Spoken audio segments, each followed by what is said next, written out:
Bueno, una mañana de tantas noticias, yo me vine al living de Telediario con dos invitadas especiales que pertenecen al área de orientación vocacional de la Universidad Nacional de Río Cuarto, nuestra prestigiosa universidad que tenemos aquí en la ciudad de Río Cuarto, pero para hablar sobre las vocaciones. Y una pregunta que les voy a plantear, ¿están en duda las vocaciones? ¿Es o no es que los chicos empiezan una carrera y dejan, que están como indecisos, que se toman unos años para empezar, como que les cuesta encontrar su rumbo? ¿Es así? Les doy la bienvenida a Silvia Luján, que es psicopedagoga, que pertenece al área de orientación vocacional de la Universidad Nacional de Río Cuarto, y a la licenciada Araceli Sánchez Malo, coordinadora también de esta área. Bueno, bienvenidas a las dos. Bueno, muchas gracias. Muchas gracias por la invitación. Gracias por estar acá. Estamos. La pregunta que les hago, ¿es así? ¿Están en duda las orientaciones o no? ¿O es una percepción? ¿O ocurre en otros lugares y en general no? Bueno, ahí preguntaste varias cosas al mismo tiempo. Con respecto a si están en dudas las vocaciones, ¿no? El término vocación es un término muy complejo y que ha ido teniendo distintas acepciones a lo largo del tiempo, pero nos seguimos quedando con asociar mucho el término vocación con una carrera o profesión que se estudia, habitualmente se piensa en las universidades o en otros centros, y en realidad la vocación implica una trama que se construye entre lo subjetivo, los deseos, las motivaciones, podríamos decirlo, lo más psicológico del sujeto, y el entorno y la cultura en la que esa persona va creciendo.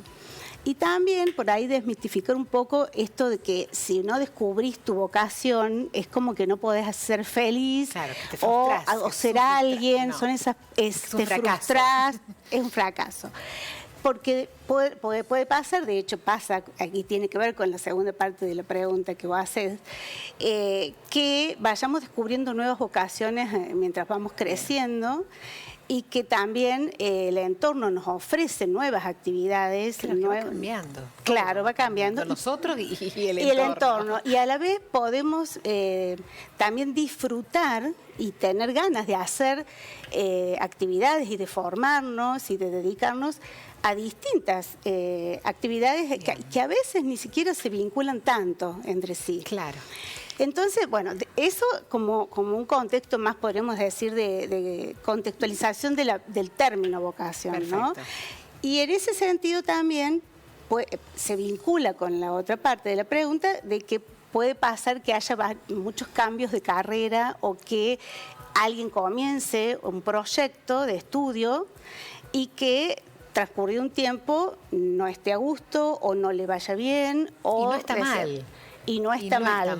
¿Qué pasa eso, no, Araceli? Porque estamos en un contexto desde hace varios años a esta parte en donde esto del proceso de la acción es gradual, implica crecimientos, implica aprendizajes, y que el pasaje de ser estudiante secundario a ser estudiante universitario es muy grande. Es grande, se construye en el tiempo, por lo cual esto también nos da los elementos para pensar que la elección es un proceso, es gradual, y en esta planificación, en esto de pensar en un proyecto de futuro, implica poder mirarlo como una meta a corto, mediano, a largo plazo, ver las ventajas y las dificultades que voy a tener en ese proyecto, qué desafíos me voy a proponer afrontar en este nuevo contexto de vida universitaria o en otro tipo de institución, porque implican culturas y lógicas diferentes a las que el estudiante que viene del secundario, cuando empieza a habitar la universidad, no es solamente elegir una carrera, sino implica una modalidad de aprendizaje también nueva, implica una cultura, una lógica institucional. O sea, nos llama distinto. la atención entonces, ¿no? Nos llama la atención que haya más personas que cambian de carrera. ¿Es algo que se mantiene en el tiempo? ¿Va variando? Es algo que se mantiene, siempre ha pasado, siempre ha sucedido. Quizás pero no preocupa, te digo. Y depende también, sí. No hay una respuesta por sí o por no definitiva, porque también depende Sí vemos que a partir de la pandemia, por ejemplo, el impacto que tuvo la pandemia fue y sigue siendo importante en varios sentidos, porque bueno, implicó mucha gente terminando su escolaridad secundaria en virtualidad y comenzando esto que decía Araceli, esta nueva vida, estos nuevos vínculos, este nuevo conocimiento institucional por una pantalla. Cuando retornamos a la presencialidad el año pasado, por ejemplo en las universidades, había gente que estaba en tercer año y que no conocía la universidad o nunca había asistido a una clase presencial. Claro, fue muy Eso tiene un impacto cambio, mayor que en otros momentos. En el que siempre ha habido estos cuestionamientos o estos cambios de carreras o de proyectos, porque de pronto a veces también alguien puede decidir que hasta tanto defina si quiere estudiar, va a trabajar, y de hecho cada vez es más la necesidad de trabajar de nuestras y nuestros estudiantes, o que tuvo un bebé, o que le pasan otras cosas en la vida. Y después retoma o empieza más adelante. Así es. Araceli, ¿sentís que el trabajo, la cultura, bueno, nuestra vida que llevamos, que va cambiando, como decíamos recién con Silvia, le va pidiendo que la universidad se flexibilice? Estoy pensando en carreras, por ejemplo, hay carreras de 5 años. ¿Te parece que se necesita que haya carreras más cortas, que en la vida que llevamos tan rápida y tan a mil, se necesita que vaya habiendo un cambio o no? Sí, creo que es importante, incluso de hecho en las universidades hay toda una convocatoria y una impronta a pensar en carreras como más a corto plazo, claro. Pero también es abrir a distintas alternativas. Bien. Es decir, no solamente pensar en carreras de 5 años, sino en trayectos más cortos. Pero por ahí esto también genera ciertas representaciones de que si las carreras son más cortas, las voy a hacer más rápido, o estos eslogan de decir, bueno, carreras cortas de rápida salida laboral, cuando en realidad los jóvenes que requieren no solamente conocerse a sí mismos de sus propios intereses, qué es lo que quieren, cómo se proyectan, pero también conocer cuáles son las condiciones a nivel de lo que las instituciones ofrecen, lo que es lo académico, también las alternativas profesionales, y que por ahí el camino no es tan lineal. Y que un plan de estudio que plantea una carrera de 3 años no necesariamente uno la va a hacer en 3 años, porque lo académico disciplinar es un aspecto importante, pero somos personas y un contexto en el cual estamos insertos, en donde nosotros, incluso desde la propia área de orientación, sí, en estos momentos de pandemia, en estos momentos de crisis sociales, económicas, vemos que fuertemente hay otros entramados que obstaculizan este proceso de elección, y que por ahí, digamos, el emergente y lo que traen los jóvenes es: no me gusta la carrera, no me siento cómodo, pero en realidad lo que subyace, y es lo más importante, son ciertas dificultades en lo afectivo, claro, en lo familiar, en lo económico. Claro, es multicausal el conjunto, por lo cual está bueno esto de la flexibilidad. De hecho, se van haciendo ciertas flexibilidades en las carreras, pero no es tan lineal y no es tan fácil poder ir programando y creando planes de estudios más técnicos, digamos. Y Silvia, en este contexto del que estamos hablando, ¿cuán importante es la orientación vocacional? ¿Los chicos se acercan, piden ayuda para ser orientados? Contame cómo funciona esta área.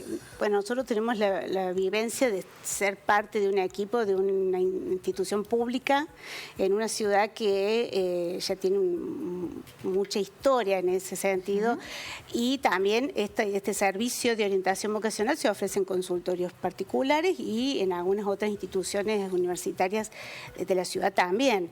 Entonces, la demanda es muchísima, siempre lo ha sido, crece mucho, no solo por la ciudad, sino la región. nosotros trabajamos con estudiantes del último año de la escuela secundaria común, también vamos a las escuelas SENMA, más nocturnas, pero viene mucha gente también de la región de todos lados. A los procesos, a la consulta. En las escuelas hay un espacio curricular en nuestras escuelas de la provincia de Córdoba, particularmente en el 5º año, que se llama Formación para la Vida y el Trabajo, pero tiene la intencionalidad en ese año de trabajar algunos aspectos que se pueden trabajar a nivel de un curso, más pedagógicamente, digamos, referidos a conocer y reflexionar sobre estos aspectos que aparecen como muy vinculados ante la pregunta ¿qué voy a hacer cuando termine? Hay un espacio, no es suficiente a veces, es cierto, porque también lo que hablamos recién, hay personas que tienen mucha más claridad que otras, por su propia construcción personal, subjetiva, y con una buena información, eligen y no necesariamente todos tienen que pasar por un proceso asistencial. No, por supuesto. Sin embargo, sí, cada vez es mayor la demanda de los estudiantes, de las estudiantes y de sus padres, porque también acá vemos que cada vez más son los padres que consultan. Y porque ahí el tema económico juega, por el ¿no? económico, También, por los temores también que genera esto de que se dice o le pasó a un hermano o que el compañero se volvió o se fue a otra ciudad y no pudo continuarlo o no quiso continuarlo. Sí, hay muchos factores que hacen que se pueda prevenir, entre comillas, estos cambios o estas...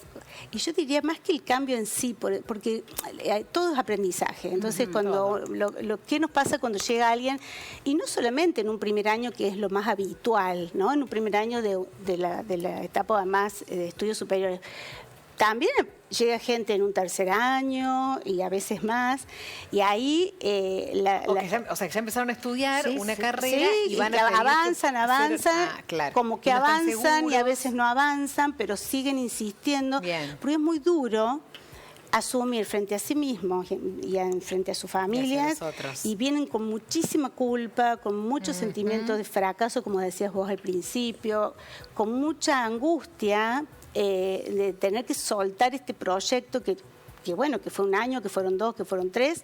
Sí, uno lo siente como pérdida de tiempo, ¿no? Claro, y de toda la inversión, y además, pero sobre todo el tema de las expectativas y de decir, ¿qué hago si dejo esto? Como que ese vacío ante lo nuevo y ante la posibilidad de un nuevo proyecto genera mucha angustia y mucho temor. Por eso no es preocupante, hay que desmitificar que sea tremendo la situación, que un chico, una chica, una joven se cuestione su proyecto. No es así, porque tienen toda la vida para resolverlo y encontrar algo que sí les entusiasme y les guste. Sin embargo, tampoco hay que desmerecer lo que le pasa a esa persona y lo que a veces en el intento de sostener el proyecto también se va como construyendo este sentimiento de fracaso o frustración, ¿no?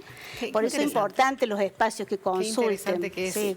De hecho, es el tema para conversarlo. Nosotros, por ejemplo, de lo que hemos visto en la historia nuestra, de nuestros procesos de investigación también que hacemos, de la casuística que vamos teniendo, en general, los jóvenes o las jóvenes que consultan por lo que nosotros llamamos reorientación vocacional, bueno, es entre comillas, porque en realidad implica un replanteo en la elección, en su mayoría han sido jóvenes que en su momento no han hecho procesos de orientación vocacional. Claro, lo hacen en este momento y ahí es como que la ayuda ahora. Sí, y que los padres demandan, porque a veces también hay un tiempo social que entre comillas uno tiene que elegir y que está relacionado a la culminación del último año del secundario, y hay un tiempo personal tal cual. Y que eso implica es de cada uno, y es así.